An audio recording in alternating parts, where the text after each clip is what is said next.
অরুণাচল প্রদেশ উত্তর পূর্ব ভারতের একটি পাহাড়ি অঞ্চল, যেটা পূর্বে মায়ানমার, চায়না এবং ভুটান সীমান্ত দ্বারা যুক্ত থাকে। এটি একটি বৈচিত্র্যময় রাজ্য। ম্যাক্সিমাম এখানে ট্রাইবেল জাতীয় মানুষ বসবাস করে।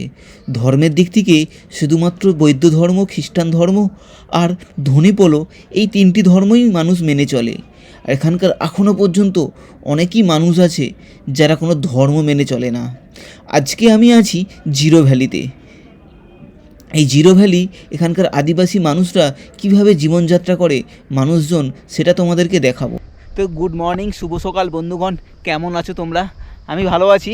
আর আমি এখন নর্থ ইস্ট রাজ্যে অরুণাচল প্রদেশে আছি। অরুণাচল প্রদেশের যে জায়গাটাতে আছি, ওই জায়গাটার নাম হচ্ছে জিরো ভ্যালি, যেটা ইটানগর থেকে প্রায় 200 কিলোমিটার উপরে। ঠিক আছে, তো আমি প্রায় এখানে আমার 2 দিন হয়ে গিয়ে এলো। আর জিরো ভ্যালিতে আজ সেকেন্ড দিন আমার। তো আজকে আমি যেখানে জিরো ফেস্টিভ্যাল হয়, ঠিক জায়গাটা আমার পেছনে। ঠিক আছে, এখান থেকে আমি দেখতে পাচ্ছি, বাট যেতে পারছি না। তার কারণ হচ্ছে আমাকে এই রাস্তা হয়ে যেতে হবে। ঠিক আছে, প্রায় 2 কিলোমিটার। আর আমি যেই বাড়ির গ্রামে বা ভিলেজে আছি, সেই ভিলেজটার নাম হচ্ছে হং ভিলেজ। ওই জিরো ভ্যালির মধ্যেই ছোটোখাটো অনেক বস্তি আর ভিলেজ আছে, যেটার ছোটো ছোটো সব নাম আছে। এই ভিলেজটার নাম হচ্ছে হং ভিলেজ। এখানে আমি ক্যাম্পিং করে আছি। তো চলো আস্তে আস্তে আমি এই ভিলেজের ভিতর দিক দিয়ে আমি জিরো ভ্যালি যেখানে ফেস্টিভ্যাল হয় ওইখানটাতে যাব, আর তোমাদের ওইখানকার সুন্দর দৃশ্যটা দেখাবো। খুব সুন্দর জায়গা ওটা। তো তোমাদেরকে আস্তে আস্তে সঙ্গে থাকো আর দেখতে থাকো এই নর্থ ইস্ট সিরিজ। এখনও পর্যন্ত এই গ্রামে আজ থেকে প্রায় 25 থেকে 30 সাল বছর আগে, 30 সাল মানে বছর আগে যে সমস্ত বাড়ি হতো, সেই ধরনের বাড়িগুলো এখনও পর্যন্ত আছে, কেউ ভাঙেনি। যে সমস্ত বড় বড় এগুলো ভেঙে দিয়েছে, তারা হচ্ছে নতুন হয়তো ফ্ল্যাট বা কত কিছু বানিয়ে নিয়েছে। বাট এইখানে দেখতে পাচ্ছ এই বাড়ি, এই দেখো, এই যে দুটো বাড়ির মধ্যে যে গ্যাপিং রাস্তা বানিয়ে রেখেছে, এখনও পর্যন্ত সে পুরোনো দিনের ঐতিহ্য এখানে ধরে রেখে দিয়েছে। তখনকার দিনের এই ধরনের বাড়ি হতো। সামনের দিকটা একটু দোকানের মতন থাকতো, বাদ বাকিটা ভিতরে বসবাস করতো। আর এখানে এর মধ্যে না মাছ চাষ করে এরা। ছোটো ছোটো ঝিল দেখছে না, এরা আলাদা আলাদা করে মাছ চাষ করা হয় এখানে, হেঁচারি বলতে পারো। তো চলো আগে আমি আস্তে আস্তে এগোবো। তো এখানে কিবি বাগান, ছোট্ট একটা কিবি বাগান দেখা যাচ্ছে, দেখতে পাচ্ছেন।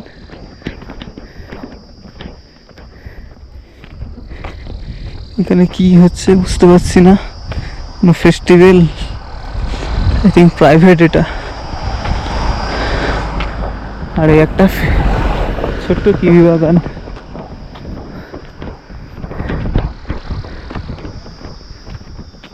মানে ঝাউ গাছগুলো নতুন নতুন লাগিয়েছে, এইরকম জায়গা তো কেটে কেটে ফাঁক করে দিচ্ছে, বাট সুন্দর লাগিয়েছে এটা। আমার মনে হয় সামনে থেকে লেফট সাইড নিতে হবে ওই জিরো ফেস্টিভ্যাল মাঠে যাওয়ার জন্য। আর এই সামনে হাইওয়ে।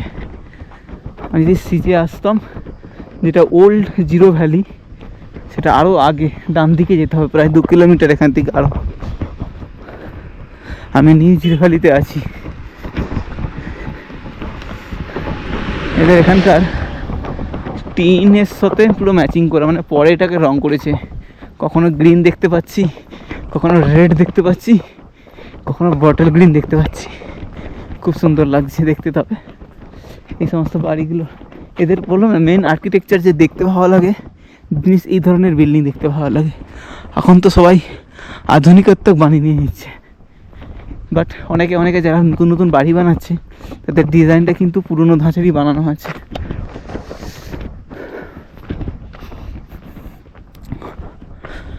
হ্যাঁ দেখো, চলো সামনেই তোমার ওই ভ্যালি দেখতে পাবো যেখানে জিরো ফেস্টিভ্যাল হয়। তার পাশে এটা কিবি হয়, কিবি বাগান। কিবি অনেকটা তোমরা জেনে থাকবে যে সবেদার মতন দেখতে হয়, অনেকটা সবেদা। বাট আমিও যদি এখনও খাইনি কখনো। দেখো প্রচুর পরিমাণে কিবি ধরে আছে, এই দেখতে পাচ্ছ না, হয়তো ক্যামেরা সূর্যের এতে রিফ্লেকশান হচ্ছে, বাট দেখাচ্ছে অনেক। এই দেখো এখানে দেখতে হয় প্রচুর কিবি। এই দেখো এখানে সাইজগুলো বড় বড় কিবির, প্রচুর কিবি হয়ে আছে।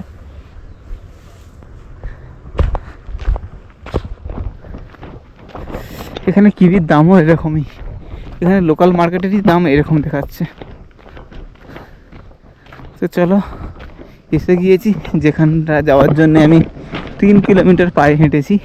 আর এটা খুব ফেমাস জায়গা, সেই জন্য এখানে সবাই লোকাল ট্যুরিস্টও ঘুরতে আসে। ঠিক আছে, চলো। এদিকটা তো ফাঁকা, এখানে কি এন্ট্রি ফি বলেছিল, এন্ট্রি ফি তো নেই। এটা মনে হয় বন্ধ হয়ে যায় এই এরিয়াটা। এখানে যখন ফেস্টিভ্যালে এখানে চেকিং টেকিং হয়। Outside food and drinking not allow inside of, নিচে ল্যাম্পিং এরিয়া। এই দেখো,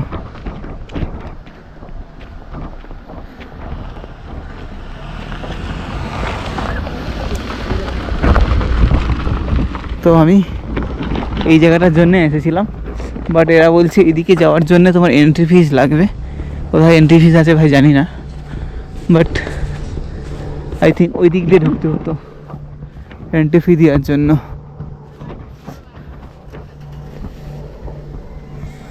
ওই যে ওখানে যে লোকজন দাঁড়িয়ে আছে, ওরা ওখান থেকে এন্ট্রি ফিস নিচ্ছে ভিতরে যাওয়ার জন্য। আর সামনে ইন্ডিয়ান ফাইটার বা ইন্ডিয়ান কিছু একটা হেলিকপ্টার, ওটা হেলিকপ্টার না ফাইটার জেট উঠছে।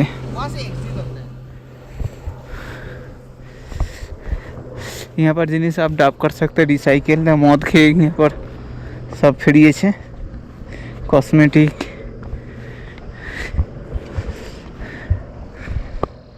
জায়গা তো সুন্দর ভাই খুবই, বাট এখানে আমার তো মনে হয় কোনো ক্যাম্পিং বা কিচ্ছু করতে দেবে না, কারণ এইটা হচ্ছে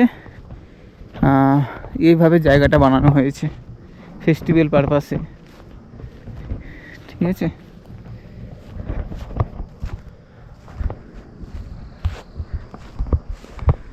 এই দেখো নিচে কত গন্ধা করেছে, একদম নোংরা পাতি ফেলিয়ে জায়গাটা পুরো খারাপ করে দিয়েছে।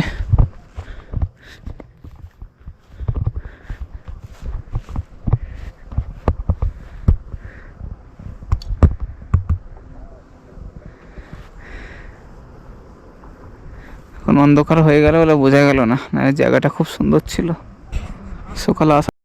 তো আমি এই ভ্যালি থেকে, জিরো ফেস্টিভ্যাল ভ্যালি থেকে আমি বেরিয়ে যাব। এবার টাইম হয়েছে, আমি এবারে টাউনে সিটিতে যাব, আর সিটির নাইট ভিউটা তোমাদেরকে দেখাবো কতটা সুন্দর। এইখানে খুবই সুন্দর, এই জায়গাটাতে আসার জন্য কোনো টাকা পয়সা লাগে না, ফ্রি এটা। আর ওই পার্টটাতে যাওয়ার জন্য এখানটা একটা গ্যাপ আছে, ওইটার এন্ট্রিটা গেট আগে দিক দিয়ে। ঠিক আছে, ওখানে গেলে 10-20 টাকা এন্ট্রি ফিস লাগে পার পারসন। আর এখানে কোনো বাইরে থেকে ফুড নিয়ে আসা যাবে না, সব সময় লেখাই আছে ওখান থেকে তুমি খেতে হবে তোমাকে। মানে এখানে রেস্টুরেন্ট টাইপ ছোটোখাটো একটা দোকান আছে, সব কিছু পেয়ে যাবে, চা কফি ম্যাগি সব কিছু অ্যাভেলেবেল আছে, তুমি খেতে পারো। আই থিঙ্ক এটা রাত্রিতে এটা গেটটা বন্ধ হয়ে যায় কিছুক্ষণের পরে, 8টা-9টার পরে। ঠিক আছে, তো চলো আমি আগে এগোতে থাকি, মেন রোড দিয়ে যাব, মেন সিটিতে যাব। ঠিক আছে, তো চলো। তো বন্ধুগণ আপনারা দেখছেন, তো এইখানে লেখা আছে welcome to BD model village. Actually zero ভ্যালির মধ্যে যে ভিলেজটা এখন আমি ভিজিট করলাম, ওই ভ্যালিটার নাম হচ্ছে বিডি ভিলেজ। ঠিক আছে, তো ওইখানেই তুমি হচ্ছে জিরো ফেস্টিভ্যালের যে মাঠটা আছে ওইখানেই হয়, বড় গ্রিন মাঠ। ওখানে একটা ছোট্ট ট্যুরিস্ট স্পট, সবাই বিকেলে দুপুরে যে যেরকম টাইম পাই ঘুরতে আসে। দেখো এই যে ভ্যালিটার কথা আমি বলেছিলাম, কত দূর এখনও পর্যন্ত চলে যাচ্ছে, এর কোনো শেষ নেই। মোটামুটি প্রায় 12 কিলোমিটার এখন আমি বুঝতে পারছি, এত বড় ভ্যালি। যতটা উপরে দেখতে পাচ্ছ সামনে পুরো পাহাড়, ওই গা পর্যন্ত এই ভ্যালি চলে গিয়েছে। উপর থেকে বোঝাই যায় না, গুগলে যখন ম্যাপ দেখা হয়, যে এত বড় ভ্যালি এটা হতে পারে। ঠিক আছে, আর পুরোটাই প্রাইভেট প্রপার্টি, মানুষের বিভিন্ন আলাদা আলাদাভাবে করা আছে। এই দেখো কতটা সুন্দর, এর ভেতরে হয়তো কোনো কটেজ, হোস্টেল বা হচ্ছে হোমস্টে বানানো আছে।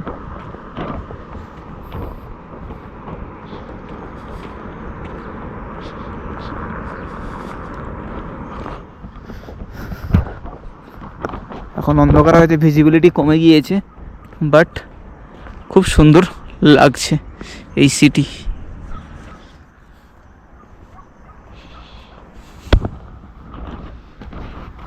জিরো ভ্যালি এতটা ডেভেলপ করেছে আগে কখনো বুঝতে পারিনি, বা অনলাইনে কখনো বোঝা যায় না।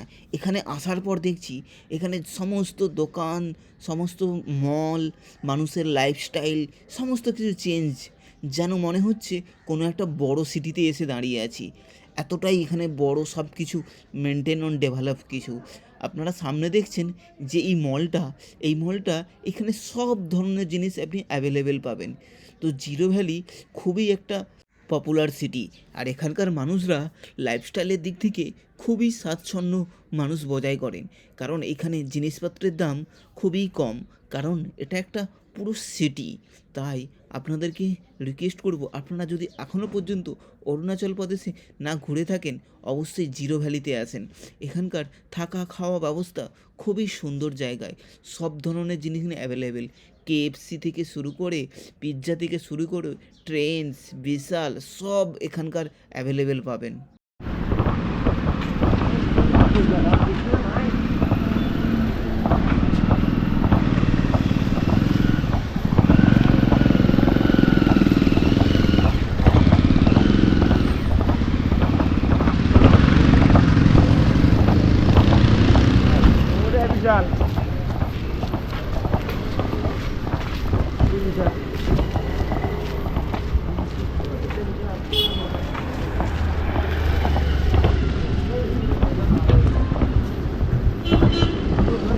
বিশালে গিয়ে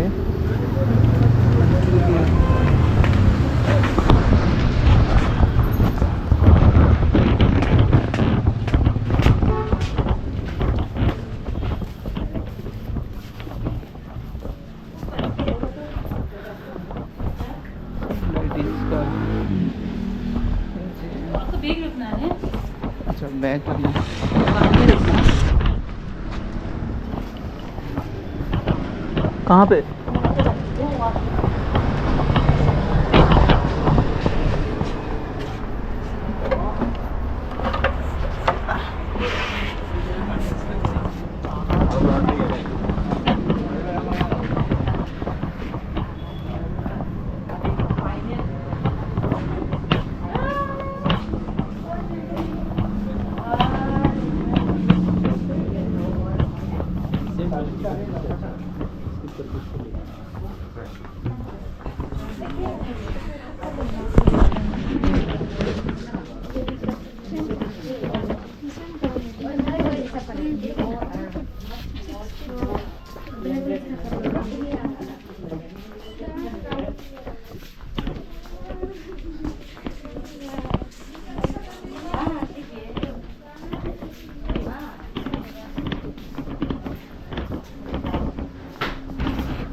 তো জিরো ভ্যালিতে সবচেয়ে বড় শপিং কমপ্লেক্স এটাই দেখতে পাবে, ঠিক আছে।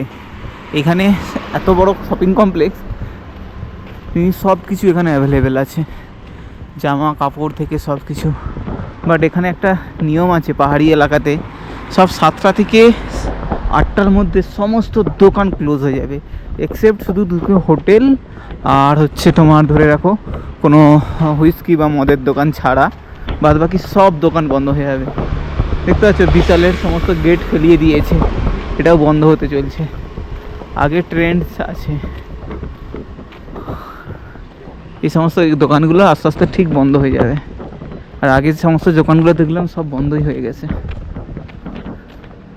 এত বড় এখানে এদিকে একটা শপিং কমপ্লেক্স বানছে নতুন, আবার দেখো মানে এই যে জিরো ভ্যালিতে এত বড় আছে বলে জানতেই পারি না যে এত বড় শপিং কমপ্লেক্স বা হতে পারে।